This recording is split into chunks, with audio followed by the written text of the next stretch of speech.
Балалар тәфсиратта әкият китаптарын яратып укый. Әкияттең янүрәткә әйләнүе үзе бер мөгъҗиза. Зәйнәп Биишева исемендәге Башкортстан китап нәшрияты безнең бәләкәс дусларыбыз өчен матур басма әзерләне. Күк ат дип аталган башкорт халык әкияте башкорт, рус һәм инглиз телләрендә бер басма булып нәшер ителде. Әкият сюжеты буенча хүрәттәр белән баетылган бу катырга китап әлегә укый белмәгән кескәй дусларыбызга ла үсмерләр өчен дә кызыклы булыр. Бәләкәсләр нимәгә кызыгыр дигәнме? Басмалар бирелгән QR-код аша махсус кушымтаны телефонга тиеп, китаптың битләрен аса-аса рәхәтләнеп янүрәт карайды. Әкият геройлары белән бергә уларның өенә кунакка инеп, унда барган вакыйгаларны якындан күрергә мөмкин.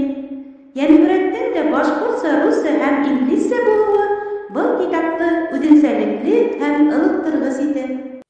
Күк ат. Башкорт халык әкияте. Борын заманда яшәгән бер әби менән бабай. Уларның күк аттарынан башка бер нәмәләре лә булмаган ди. Бабай шул ат менән тирмән тарткан. Көн һайын бер үк эш кабатланган. Ат тирмән әйләндергән ди. Уның бер үҙенә бик авыр булган. В давние-давние времена жили, говорят, старик со старухой.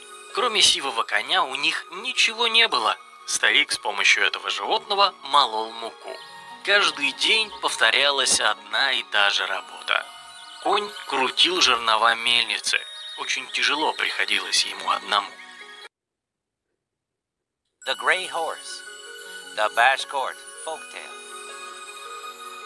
Long ago, there lived an old man and his wife. They owned nothing but a gray horse.